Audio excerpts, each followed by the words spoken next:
Okay. Let's do, you know what, normally I'm going to work left to right, but this time I'm going to say let's go to the left side of the page, and I apologize. We're going to do some examples over here. Okay, so I'm going to fold that over, and I'm going to provide some examples. Okay, let's start without the distributive property.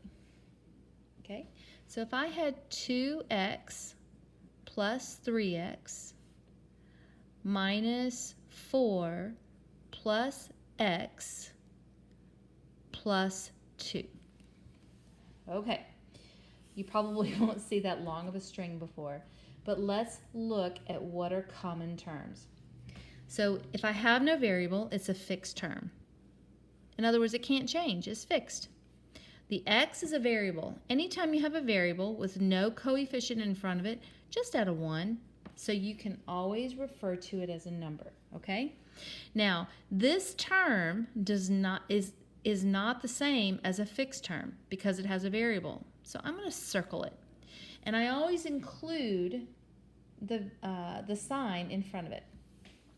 Now you notice I have no variable, okay? So it is fixed term, and I always include the sign to the left. This has an x, and I'm going to circle it, okay? These are almost like apples and oranges. You cannot combine these, okay? 2x, I'm going to combine. All right?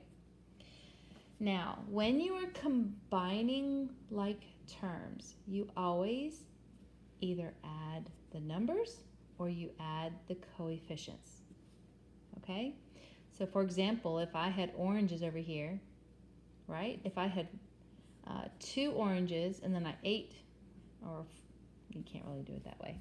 But anyway, a -4 plus 2. And that's why I went over the basics before when you do the scoreboard. If you don't have $4 and then you add 2, right? Think about it. Over on the side, and you would have calculators, but I apologize that you don't have them. It would be a -4 and a +2. Who wins? The negative. So 4 minus 2 equals a +2 would be your answer. So when I combine these two, I have +2. I'm sorry. -2, going back, the negative's 1. What was I thinking? I'm so sorry. All right, so now I'm going to combine all of my terms that have a variable of x, and I'm going to only work with the coefficients. So 2 plus 3 is 5, plus 1 is 6. And I simply carry the x. This is a simplified expression of the expression I wrote above, okay? It's almost like you're combining. And I apologize, I don't have my algebra tiles at home, and I would show this to you visually, but I don't have those. So I think it's a pretty easy concept that we can do right here. But now let's try one with a distributive property. Okay, so what if I said 2 times x minus 1 plus 3x? Okay, now remember, these are not equations. These are only expressions. An expression does not include an equal sign. So first, in PEMDAS, I always have to take care of the distributive property. Okay, so 2 times x is 2x. 2 times a -1, positive times a negative, is going to be a -2. Okay, I'll let you think about that. Plus 3x. Now I need to combine all of my like terms. This is a coefficient with a variable. Okay, so I'm going to circle that. And guys, if you forget what the circles and the boxes go to, just remember that obviously these aren't alike. So if this is a circle, then this is a box. Okay, this has a variable, circle it. So now that I have 2 circles, I'm going to combine those because it's like, hey, I got 2 oranges over here, 3 oranges over here, and I'm going to combine them all together. So 2 plus 3 is 5x. I don't have any other fixed terms, minus 2. And this is the simplified expression of the expression above. Okay? All right, let's do one more together. Let's do a long one. You ready? And I'm going to add a negative. So a negative 3 times x minus 4 plus 5 times negative 2 plus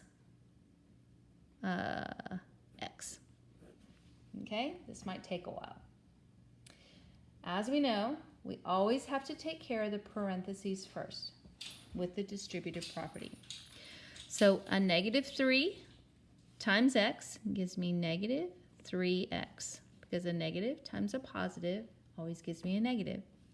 Here's the tricky part. A negative times a negative is going to give me a positive. 3 times 4 is 12. Okay. Now I'm working with a positive 5. Positive times a negative is going to give me a negative. 5 times 2 is 10. Okay, I just distributed that one. Now let's distribute the 5 with the x. Positive times a positive x is going to give me 5x.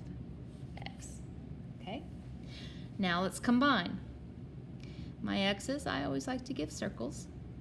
My fixed terms, I like to give a box.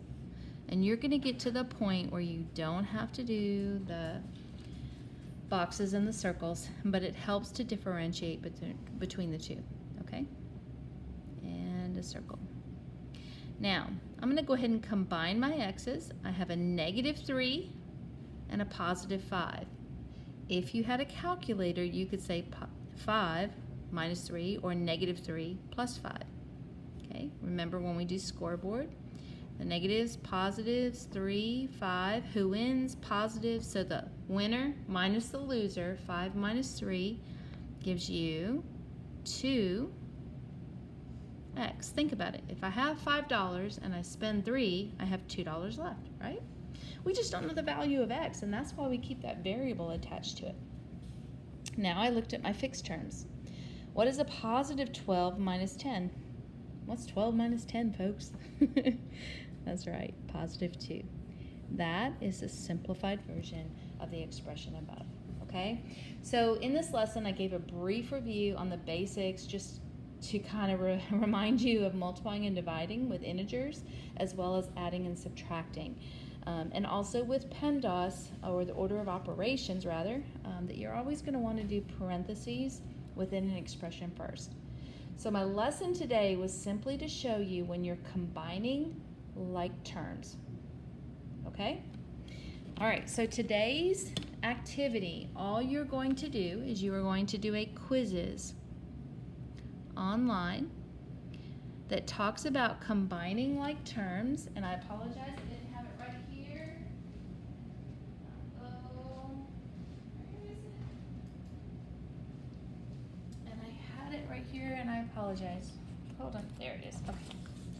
You're going to go to quizzes, and you're going to enter the code 266831168 and complete that, and you have a day to finish. Okay, you might need to pause. Remember, there's it is a practice session in the sense that you can win time back, and I'm going to set each one to 15 minutes for you to solve. And that'll give you some extra time so you don't feel rushed, and you can show your work, another sheet of paper, and just say, Ms. Kowalski, what did I do wrong? And we'll go from there. But this is pretty easy, and I will see you tomorrow. And just feel free, those of you that are online, to come into the Zoom room for the 8th grade of your class, and I'll be happy to answer any questions. See you tomorrow.